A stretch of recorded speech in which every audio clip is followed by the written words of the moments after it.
Hey guys, how's it going? It's 8-Bit Eric, and today's game is a game that actually amazed me. It's hard to explain what this game did to me. I just knew going in that it was going to be an emotional journey. We're going to talk about Spiritfarer. Now, this just recently came out a couple weeks ago. Nintendo had that Switch Indies showcase, and I saw that this game was about death. It was about, I guess, being a ferrymaster. The character's name is Stella. You basically take people that recently died, the deceased, and you put them on this boat and you guide them to the afterlife.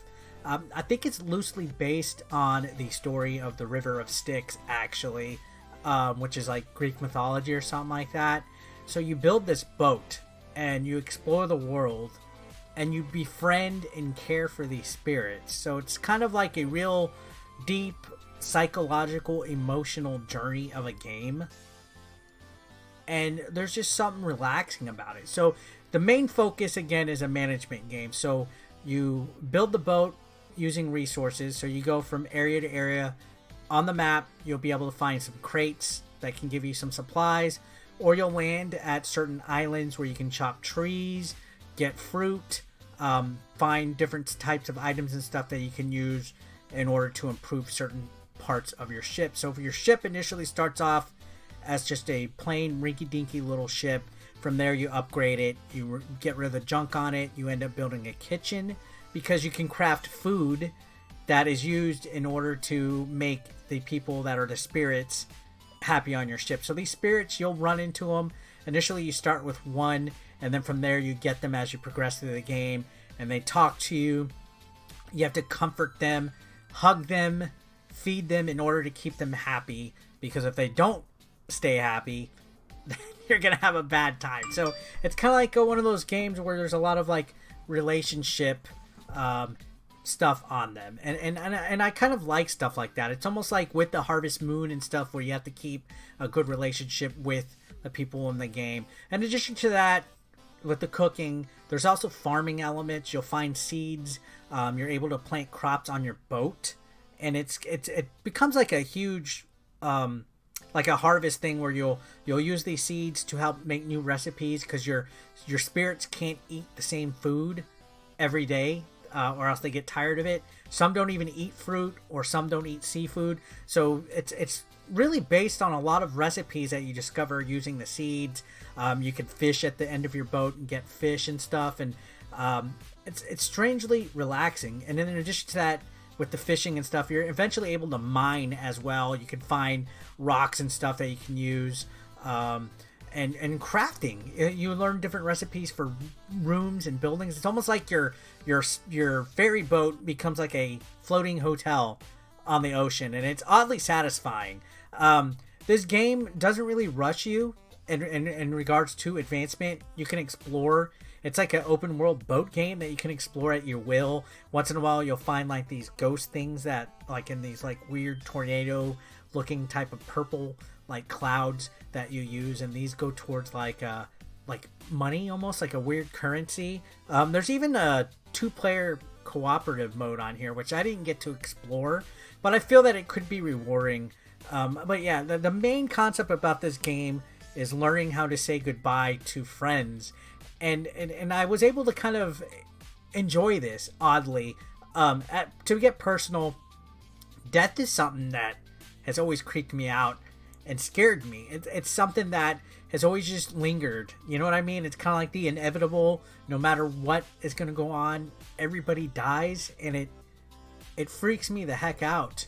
And this game kind of does a lot of symbolism and metaphoric like type of stuff in regards to death, and it's strangely relaxing. I've never really seen a game be narrative based to this point, to where it's almost creative. I like the way that the graphics and the art style are as well. It's like a real cheerful, cartoony, colorful type of art style, and then the spirits are animals as well. So it's kind of like almost, if I was to describe it, like peaceful. Just taking a look at it, and it's a nice little take on the concept of death, really. If you're into games like Harvest Moon or, you know, Animal Crossing and stuff like that.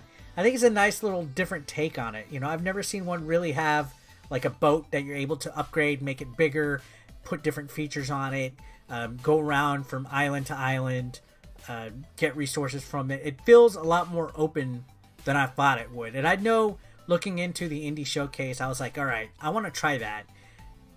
But I actually tried this on the Xbox One. So what you're watching today, this is Xbox One footage, because I discovered this was free on Game Pass. I know I'm kind of mentioning this late into the video, but the reason why I picked it up was because it was free on Game Pass. I was like, all right, I'm going to give it a go. I'm going to check this sucker out and play it. I absolutely love Game Pass. So if you have it and you think that you might want to check out this game, because it is different, trust me.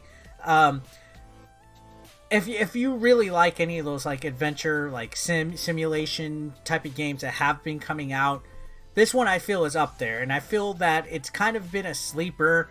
Not enough people have talked about it or given it the praise that I feel you should get it. So again, it is on the Switch, $29.99, digital only though. It's not available physically, but I do have a feeling this might come out because it's quite enjoyable. It's really well put together. It's like, to me, this was one of the games in the indie showcase that caught my attention. Like, this was like, oh my god, I want to check this one out. This looks like a must play, and I was not disappointed at all. This game, right from the beginning, right at the get-go, caught me emotionally. It was tugging my strings. The whole concept again of it, the concept of saying goodbye and death, and just the management system that's put into it with the crafting. It was oddly satisfying and enjoyable, and words can't do it justice, in my opinion. So honestly, if you have it on Game Pass, you're paying for it anyway. You might as well try it for free. This is something that I might consider double dipping on the Switch, solely because the Switch has portable gameplay, so I could take this on the go, play it anywhere, anytime, if I travel, whatever. So I liked it. Comment down below if you have played this game before. Have you tried it out? Is this something that's on your radar? Subscribe if you haven't already. Thanks a lot, guys. Consider supporting 8-Bit Eric on Patreon for just $1 a month. Link below in the description. You want to become part of the hashtag 8BE Nation, guys? Well, be sure to pick up your official merch, now available online. Link is below in the description. We got classic t-shirts, tank tops, hoodies, and even women's apparel. Don't forget, pick up your official merch now. And while you're at it, guys, feel free to watch the next video, or why don't you catch up on one that you might have previously missed. Thanks again, guys, for all the support. I couldn't do this without you. You guys are amazing, and don't forget to subscribe and click that like button if you are brand new. Thanks again, guys. Peace out.